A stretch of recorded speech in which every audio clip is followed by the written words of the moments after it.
आप सब जानते हैं कि आयुर्वेद कहता है समदोष समाग्निश्च समधातु मलक्रिया प्रसन्न आत्मेन्द्रिय मनाः स्वस्थ इति अभिधीयते।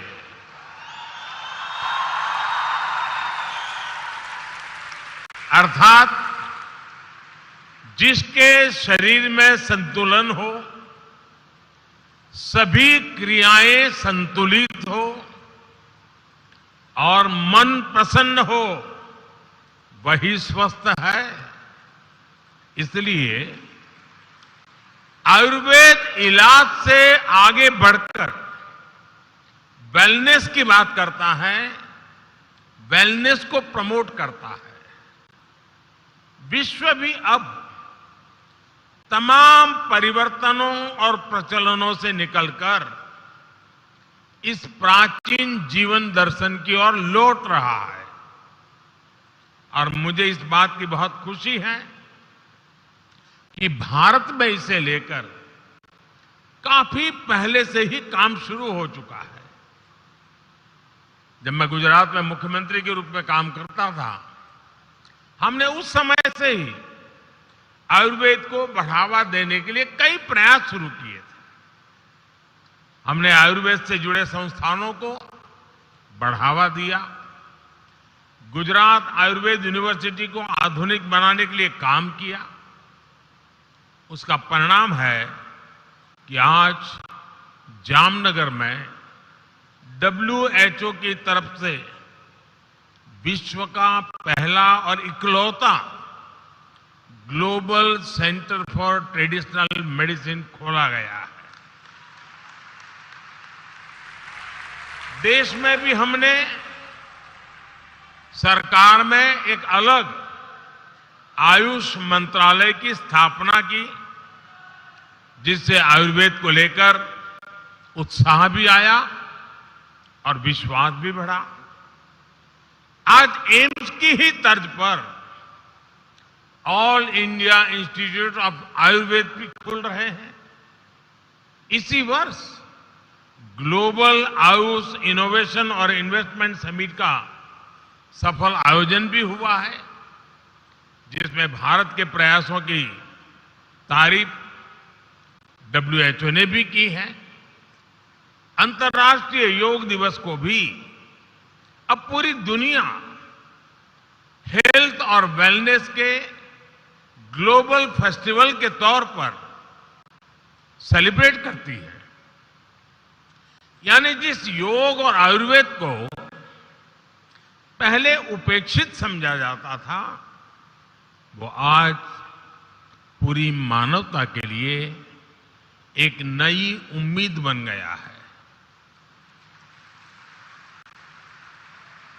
साथियों, आयुर्वेद से जुड़ा एक और पक्ष है जिसका जिक्र मैं वर्ल्ड आयुर्वेद कांग्रेस में जरूर करना चाहता हूं। ये आने वाली सदियों में आयुर्वेद के उज्जवल भविष्य के लिए उतना ही आवश्यक है।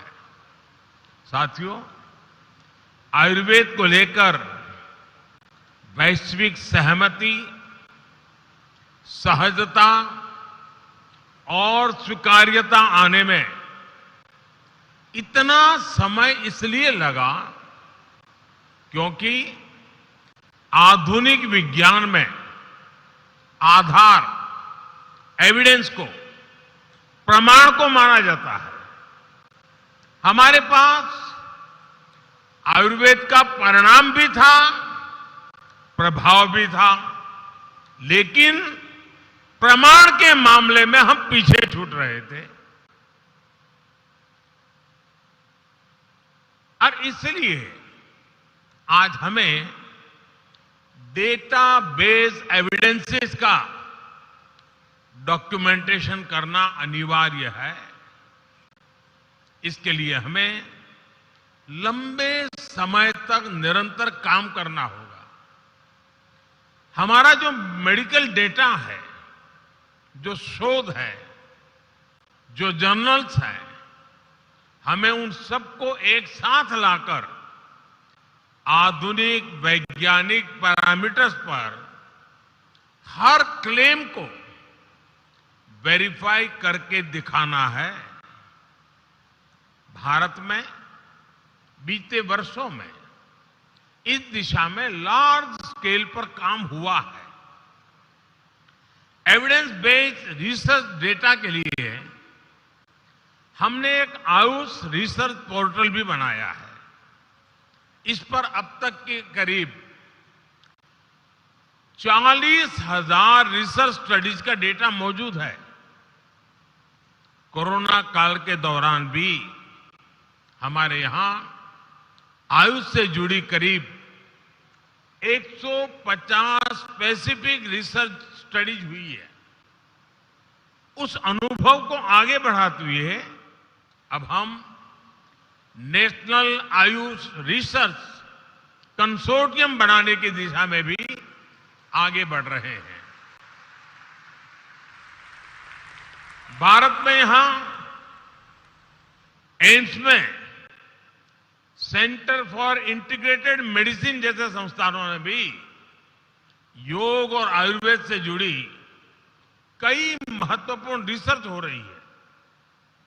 मुझे खुशी है कि यहां से निकले आयुर्वेद और योग से जुड़े रिसर्च पेपर्स प्रतिष्ठित इंटरनेशनल जर्नल्स में पब्लिश हो रहे हैं। हाल फिलहाल में journal of American college of cardiology और न्यूरोलॉजी जर्नल जैसे सम्मानित जर्नल्स में कई रिसर्च पेपर्स पब्लिश हुए हैं। मैं चाहूंगा वर्ल्ड आयुर्वेद कांग्रेस के सभी प्रतिभागी, सारे देश भी आयुर्वेद को वैश्विक प्रतिष्ठा दिलाने के लिए भारत के साथ आए, कोलैबोरेट करें और कंट्रीब्यूट करें। भाइयों और बहनों, आयुर्वेद की एक और ऐसी खूबी है जिसकी चर्चा कम ही होती है। कुछ लोग समझते हैं कि आयुर्वेद सिर्फ इलाज के लिए है, लेकिन इसकी खूबी ये भी है, आयुर्वेद हमें जीवन जीने का तरीका सिखाता है।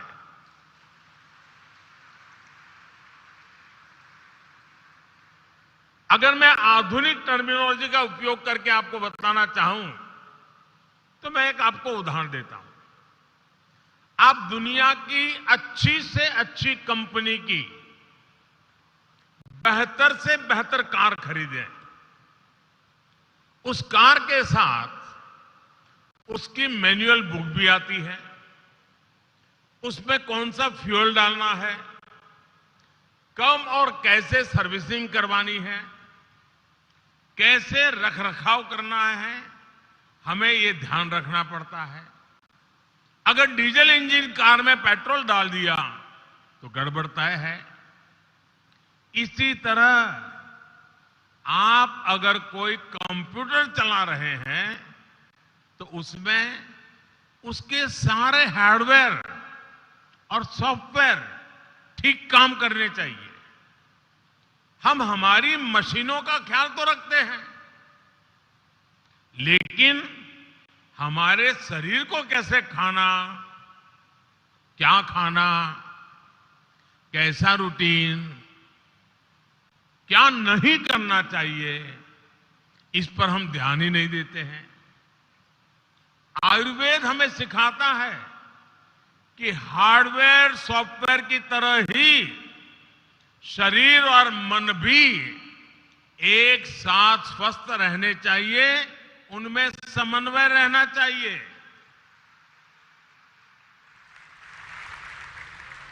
उदाहरण के तौर पर आज प्रॉपर स्लीप मेडिकल साइंस के लिए एक बहुत बड़ा विषय है, लेकिन आप जानते हैं महर्षि चरक जैसे आचार्यों ने सदियों पहले इस पर कितने विस्तार से लिखा है, यही आयुर्वेद की खूबी है। साथियों, हमारे यहां कहा जाता है, स्वास्थ्यम परमार्थ साधनम, अर्थात स्वास्थ्य ही अर्थ और उन्नति का साधन है। ये मंत्र जितना हमारे व्यक्तिगत जीवन के लिए सार्थक है, उतना ही प्रासंगिक अर्थव्यवस्था के नजरिए से भी है। आज आयुष के क्षेत्र में असीम नई संभावनाएं जन्म ले रही है। आयुर्वेदिक हर्ब्स की खेती हो, आयुष मेडिसिन की मैन्युफैक्चरिंग और सप्लाई हो, डिजिटल सर्विसेज हो, आयुष स्टार्टअप के लिए इनमें एक बड़ा स्कोप है। भाइयों और बहनों, आयुष इंडस्ट्री की सबसे बड़ी ताकत यह है कि इसमें हर किसी के लिए अलग अलग तरह के अवसर उपलब्ध हैं। उदाहरण के तौर पर आज भारत में आयुष के क्षेत्र में करीब 40,000 ऐसे एमएसएमई, लघु उद्योग अनेकविध प्रोडक्ट दे रहे हैं, अनेकविध इनिशिएटिव ले रहे हैं। इनसे लोकल इकोनॉमी को बहुत बड़ी ताकत मिल रही है। 8 साल पहले देश में आयुष इंडस्ट्री करीब करीब 20,000 करोड़ रुपए के आसपास ही थी। आज आयुष इंडस्ट्री करीब करीब 1.5 लाख करोड़ रुपए के आसपास पहुंच रही है। यानी 7-8 वर्षों में करीब करीब 7 गुना ग्रोथ। आप कल्पना कर सकते हैं आयुष अपने आप में कितनी बड़ी इंडस्ट्री, कितनी बड़ी इकोनॉमी बनकर उभर रहा है। आने वाले समय में इसका ग्लोबल मार्केट में और बड़ा विस्तार होना ही है। आप भी जानते हैं कि ग्लोबल हर्बल मेडिसिन और स्पाइसेस का मार्केट $120 बिलियन यानी करीब करीब 10 लाख करोड़ रुपए के आसपास का है। ट्रेडिशनल मेडिसिन का यह सेक्टर निरंतर विस्तार ले रहा है और हमें इसकी हर संभावना का पूरा लाभ उठाना चाहिए। ग्रामीण अर्थव्यवस्था के लिए, हमारे किसानों के लिए कृषि का एक पूरा नया सेक्टर खुल रहा है, जिसमें उन्हें काफी अच्छी कीमतें भी मिल सकती हैं। इसमें युवाओं के लिए हजारों लाखों नए रोजगार पैदा होंगे। साथियों, आयुर्वेद की बढ़ती लोकप्रियता का एक और बड़ा पक्ष आयुर्वेद और योग टूरिज्म भी है। गोवा जैसा राज्य जो टूरिज्म का एक हब है, वहां आयुर्वेद और नेचुरोपैथी को प्रमोट करके टूरिज्म सेक्टर को और नई ऊंचाई दी जा सकती है। All India institute of Ayurveda Goa इस दिशा में एक अहम शुरुआत साबित हो सकता है। साथियों, आज भारत ने दुनिया के सामने वन अर्थ वन हेल्थ एक फ्यूचरिस्टिक विजन भी रखा है।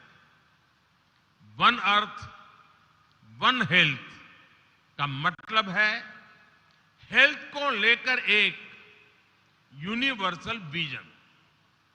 चाहे पानी में रहने वाले जीव जंतु हो, चाहे वन्य पशु हो, चाहे इंसान हो, वनस्पति हो, इन सबकी इंटरकनेक्टेड है।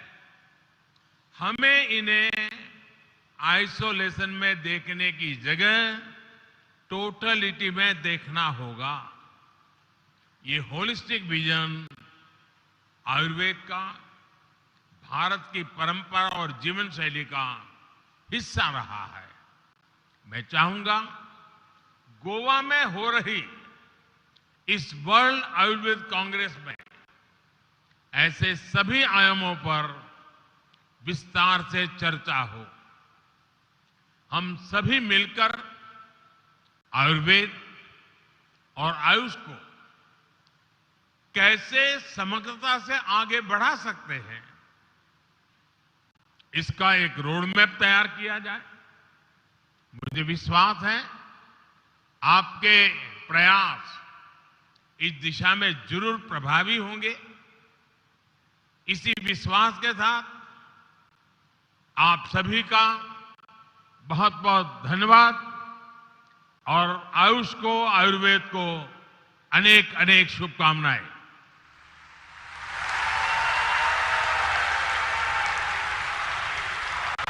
बहुत धन्यवाद माननीय प्रधानमंत्री जी, आपके एक्सपीरियंशियल विचारों और आपके पथ प्रदर्शक विचारों से हमारा मार्ग प्रशस्त करने के लिए।